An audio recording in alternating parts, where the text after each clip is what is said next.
Hey gang, AV here. Welcome to my review of the G.I. Joe 25th Anniversary Elite Infantry codenamed Cobra Air Trooper. Before I get into the actual packaging and everything else, I want to address some of the comments I've gotten on my videos lately due to recent news for G.I. Joe. I do know that the O-ring figures are coming out. I do have on pre-order the Snake Eyes and Storm Shadow, and I do plan on getting the Sky Striker. When I do get them in, I will be reviewing them, but whether or not I'm happy that the O-rings are coming back, I'm kind of indifferent, I'll be honest. I really like both the O-rings and the modern era G.I. Joes, but the modern era stuff kind of fits with all the other toy lines that I collect and I review on my channel. So the O-rings just kind of, even though I like them, they don't really fit in. But I will be reviewing them on here because they are 1/18th scale and they will be new, and I know people want to see what they look like. So you will be seeing reviews of those when I get them in hand. You also may notice that I have two other Cobra Troopers in the background here. This is the Retaliation. The Retro Collection Walmart exclusive Cobra Trooper that we got in just a wave and a half ago. And then the Dollar General Cobra Trooper that I use in all my reviews for size comparisons. The reason why they're out is because I'm actually going to do a very unfair comparison between these two figures and this one, the 25th Anniversary Cobra Air Trooper. Why?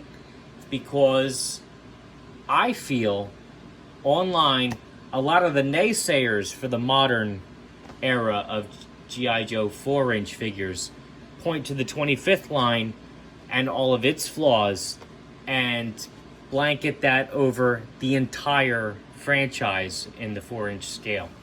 And I don't think that's fair because, quite honestly, this came out in 2007. This came out in 2021. They've made improvements in the meantime, and I intend to prove that for you right now in this video. So, without further ado, this is the Cobra Air Trooper Elite Infantry in his packaging. As you can see, he is an early release for the 25th line, where it actually does say the 25th anniversary from 1982 to 2007 up there in the top right-hand corner. It has the foil lettering for G.I. Joe, some classic styled artwork there. However, I don't think there was a Cobra Air Trooper in the original line, so it must be new artwork, but it looks retro. I'll give them that. Flipping it over on the back, we can see some damage to my card, but besides that, we have a fully complete file card, which is fantastic, as well as the cross-sell for several of the other figures that were also available around the same time. And look at them all. I mean, look how awesome it was back then, how many G.I. Joes used to be on the pegs. I wish we could have those days back, honestly. But that's all I got to say about the packaging. Let's get the figure out. And here he is. And first and foremost, before we actually get into everything about the figure, I do want to point out one thing, just to start off with. This figure does not have a trigger finger. He has molded hands. So even though he has a trigger guard on his rifle, hopefully that's coming across. Oh yeah, he doesn't hold it that well either. But even though he has a trigger guard on his rifle, he has no finger to put in there. So unfortunately, he can't do that. As you can see, he can barely hold the damn thing. The other guys, on the other hand, they do have trigger fingers and they do fit in the trigger guards. This guy is a little iffy though, I will be honest. He was like halfway through the line. But he does have a trigger finger, and you can get it through the guard. So that's a point in his favor.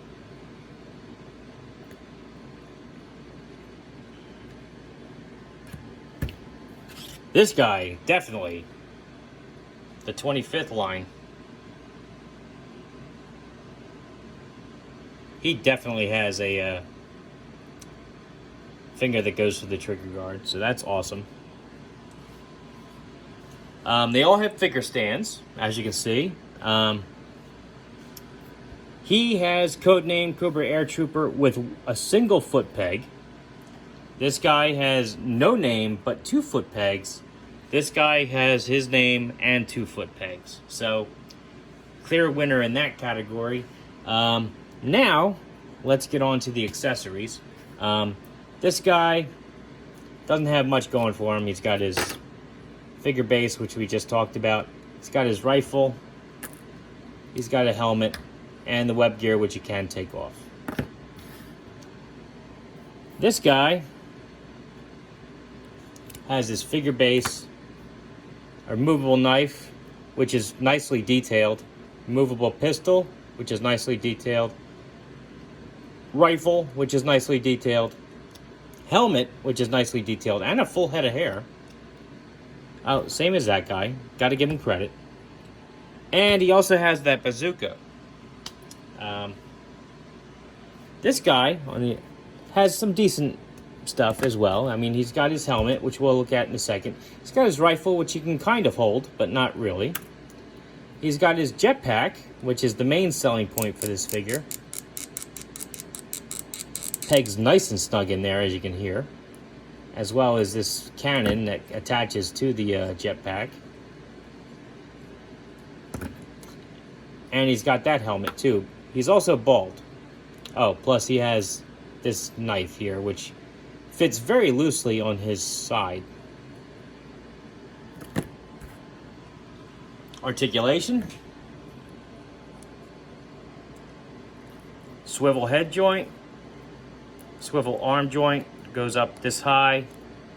Elbows. He does have wrist hinge. Diaphragm joint, legs, double jointed knees, ankles, pivot up and down, swivel, you know, typical. Oh, and his knee pad came off. The Cobra Air Trooper, which is who we're focusing on this video, 25th anniversary. Head's on a swivel. Arms can go swivel, can go up about that high. Elbows flatten out, as well as go at that high, not quite 90 degrees, but you get the idea.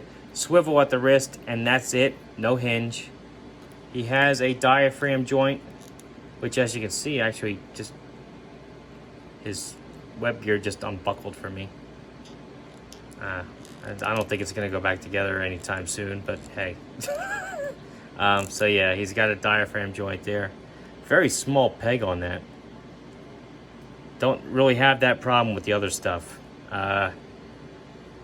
Legs, well, his knife just fell out. Go up about this high, but they also go out, as you can see. They go back about that far. You can do the splits about like this. Double jointed knees, kick his heel back about that far. Ankles, full rotation. He does have pointing toes down. Point his toes up.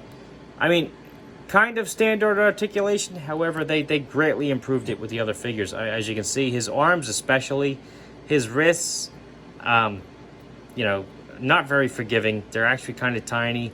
His hands, they don't have trigger fingers. Can't do a full 90-degree bend at the elbow. No wrist hinge, as I mentioned. Torso is actually kind of tight, and it pops that harness loose every time I use it. It's no wonder why people were underwhelmed by these figures, I'll be honest. Now, with that fresh in your brain, let's look at the 2021 version of the Cobra Trooper now. Head, full rotation. Up, down slightly, tilt from side to side. Arms, full 360-degree rotation. Arms go up, about that high. flatten out, bend over 90 degrees. They can rotate side to side, but when you do the full rotation, they go out a little bit. Wrist, full rotation, down and up. Hinge, awesome. Torso articulation, diaphragm joint, whatever you want to call it. Very loose, very forgiving. Does a great job there. He has a waist swivel, which is not common on those 25th anniversary figures. Legs go up, they go back, they go out. He has an upper thigh cut, which the other figure did not have. Double jointed knees.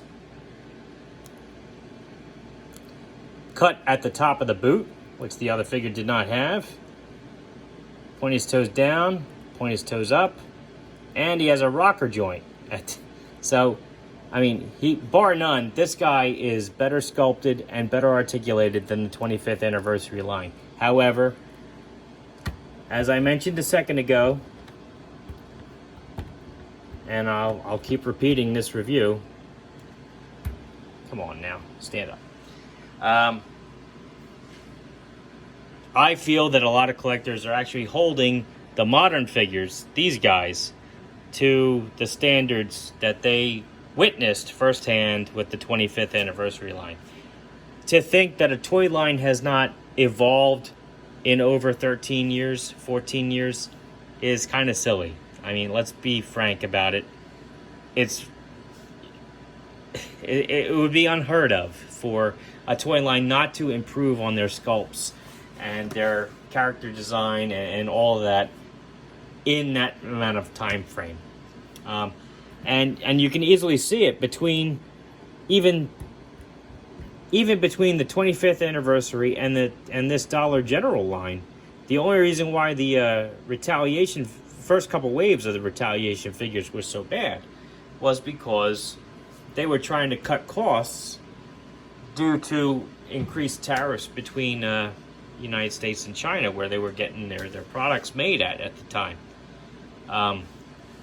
That's why these figures had fewer paint apps and fewer accessories and were made available at places like Dollar General, but they were able to give you the added articulation and sculpt, whereas the retaliation line, which had mostly new sculpts and new accessories, greatly had limited articulation because they were in mainstream stores. And they were trying to make up for the added cost of having the stuff shipped over and all that. So anyway, I just think that the naysayers for the retro line are still griping about the quality that they saw in the 25th line, quite frankly. And I know there are people out there that have posted videos of like these figures breaking and being, too brittle and flimsy and blah, blah, blah. I'll be honest, I deal with an awful lot of modern era G.I. Joe figures and other toy line figures as well. Hiya Toys, for example, their stuff is extremely well sculpted. It is extremely well painted, and they have great articulation. However, their production process causes the paint to actually go into the limbs, and the quality of plastic that they use doesn't respond well to that. When you get a frozen joint, it can actually cause the joint to break. That's why you have to heat certain things up with a hairdryer. And the trade-off is, for a $20 figure, if it looks awesome and I can pose it in an awesome pose and it's the right scale for my collection, I don't mind using a hairdryer to heat it up before I do all that. I really, it takes like what, a minute and a half tops to do that? I don't see what the big issue is. Have I broken these figures on camera? Yes. As a matter of fact, you can go back and look at my Harley Quinn episode for Hiya Toys. I broke her hand live on the camera. airing, I think this week or next week, is my my Magenta Ladies figure from Boss Fight Studios. I broke her arm off live on camera.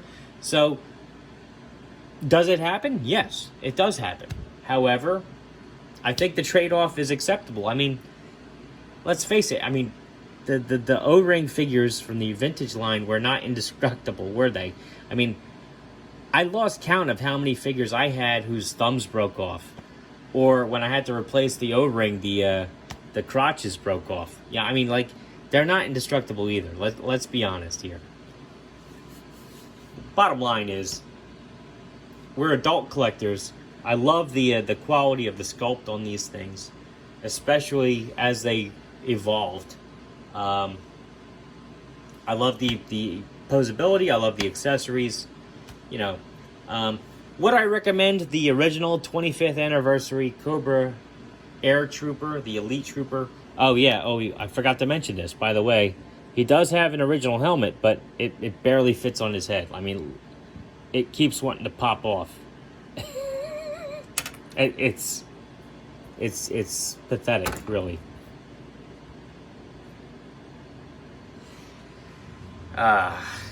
No, I would not recommend this figure. Let me put it to you that way. If you're army building and you want to put him in the back row somewhere, go for it. But if you really need a Cobra Trooper, the one you can find on shelves right now is a much better choice. Much better. And, without further ado, you know, I almost forgot. The Dollar General Cobra Trooper did not come with a file card. However, this guy did, and that guy did. So, here they are. As you can see, the Cobra Elite Trooper, the Elite Infantry Cobra Air Trooper, has a proper sized file card, roughly about the same size as the vintage, with the appropriate amount of text and information about the character. So bravo to Hasbro. They were doing it right back then. Look at that. So this is one mark in this figure's favor. If you'd like to read it, feel free to pause the video and do so now. Let me get the glare off of there. All right. So yeah, but the retro line, it's all multilingual. And I told you, all it says is one of the nameless faces, legions of Cobra Command. That's pathetic. I mean, not a lot of information there. So, anyhow, would I recommend this figure? If you can get him dirt cheap, sure. He's a good army builder. You can stick him in the back row. Would I recommend him at $15 to $20? No, not at all. This line has grown by leaps and bounds since this guy has been released. There are much better options for your Cobra Infantry if you'd like to build up an army than this guy. He does come with a jetpack, which has a Cobra sigil on there. That is kind of cool. He does come with the the Cobra Air Trooper helmet, which is still kind of cool, but he still leaves an awful lot to be desired. I still think the ones that you can find on the shelf right now are your much better choice. I feel like I'm bullying this guy. I apologize for that. But I do feel I had to address this particular issue because I do feel, reading comments on Facebook and Twitter and Instagram, I do feel that people hold these figures to the standards that they witnessed in the 25th line. And that's just not... It's just not the case. You can't do that. They've grown since then.